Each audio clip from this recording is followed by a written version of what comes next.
हाय दोस्तों, I hope कि आप लोग बहुत अच्छे होंगे।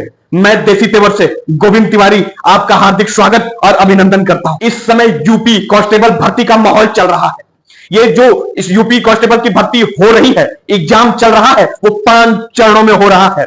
4 चरणों में बीत गया, कल 5वां चरण भी बीत गया था। 4 चरण तक कोई ऐसा सवाल खड़ा नहीं हुआ, कोई ऐसा मामला नहीं सामने आया। अब 5वें चरण में इतना बड़ा मामला सामने आ गया कि जो यूपी कांस्टेबल भर्ती के जिसने लिखित एग्जाम दिया है उसके लिए बहुत दुख खबरी है। फिलहाल पहले जानते हैं कि ये री एग्जाम क्यों हुआ। ये री एग्जाम इसलिए हुआ कि पहले यूपी कांस्टेबल की भर्ती निकली थी, उसमें एग्जामिनेशन हुआ, उसमें पेपर लीक करा दिया गया। अब पेपर लीक होने की वजह से बहुत समस्याएं खड़ी हुई। जितने स्टूडेंट थे जिसने एग्जाम दिया था उन्होंने एक आंदोलन छेड़ दिया था और केस मुकदमा पे मुकदमा छात्रों ने किया और सरकार को बताया कि ये फर्जी एग्जामिनेशन को बंद किया जाए। फर्जी का मतलब है पेपर लीक हो गया है।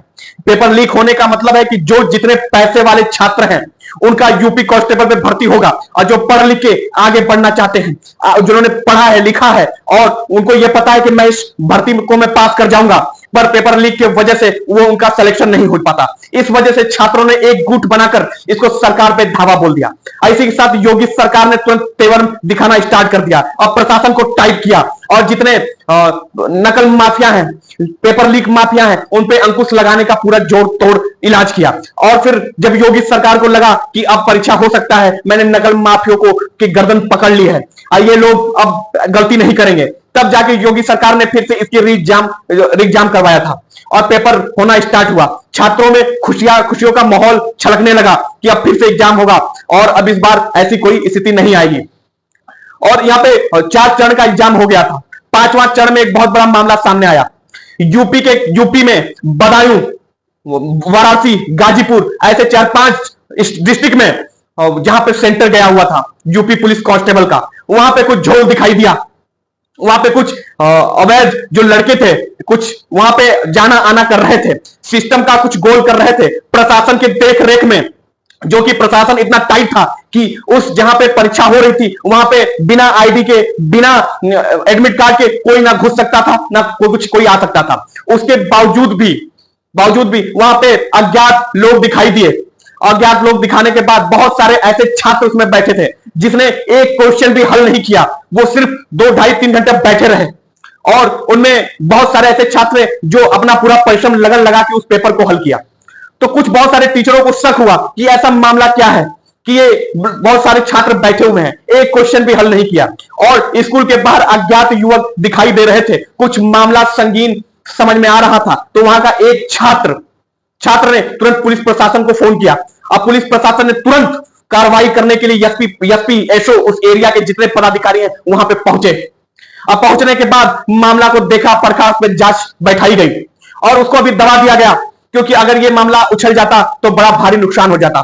क्योंकि ये जो यूपी कांस्टेबल की जो परीक्षा है वो बहुत ही सावधानी पूर्वक कराई गई थी, बहुत सुरक्षा में कराई गई थी। और सुरक्षा में कराने का मतलब कि बहुत पैसा खर्च हुआ, परीक्षा दोबारा कराने में बहुत पैसा खर्च हुआ, सेंटरों को अनगिनत पैसा दिया गया, बच्चों को पेपर न लीक होने से जितना पुलिस प्रशासन के कांस्टेबल है, पुलिस प्रशासन है, पदाधिकारियां हैं, उनकी छुट्टियां रद्द कर दी गई और उनको सख्त आदेश दिया गया कि कहीं भी अगर खुराफात मिले तो तुरंत उन्हें गिरफ्तार कर दिया जाए, चाहे वो किसी पद पे हो, चाहे वो कोई भी हो। योगी आदित्यनाथ का पूरा सपोर्ट था पुलिस प्रशासन को। उसके बाद भी यह मामला सामने आया और वहां जो एसपी पहुंचे वो वहां के प्रिंसिपल से बातचीत किए और जांच करने लगे। जांच करने के बाद वो जितना मीडिया वहां पे, अगर मीडिया को पता चला, वहां पे पहुंच गई मीडिया को अगल थगल करने के बाद उनको बताया गया कि सब मामला शांत है, कोई पेपर लीक नहीं हुआ है, मजाक किया है और इसकी जांच होगा, जितने भी ये मजाक किया है उसको तुरंत गिरफ्तार किया जाएगा।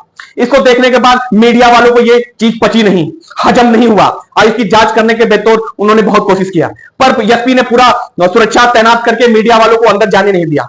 अब ये मामला सामने आया है, या तो ये पेपर लीक का कोई मैटर है या तो इस पे ऐसा है कि इसको चीज को दबाया जा रहा है। अभी तो इसका मामला कुछ क्लियर नहीं हुआ है कि क्या हुआ है। अब ये 2 से 3 दिन बाद पता चलेगा, जब वहां के छात्र कुछ अनबन करेंगे, बताएंगे, तब ऐसे सूत्रों से पता चलेगा। या तो वहां पे जांच बैठाई जाएगी, तब पता चलेगा कि पेपर लीक हुआ है या इंटरनल कोई खेल हुआ है या एक मजाक था। अब ये जानने के लिए अभी 2-3 दिन का वक्त है, क्योंकि मीडिया इंटरनल लगी हुई है इस चीज को जानने के लिए कि आखिर मामला क्या था, दाल में काला था या पूरी दाल ही काली थी। और ऐसे ही वीडियो को देखने के लिए चैनल को लाइक करें, शेयर करें, सब्सक्राइब करें। मैं मिलता हूं अगले ब्लॉग में, तब तक के लिए जय हिंद, जय भारत।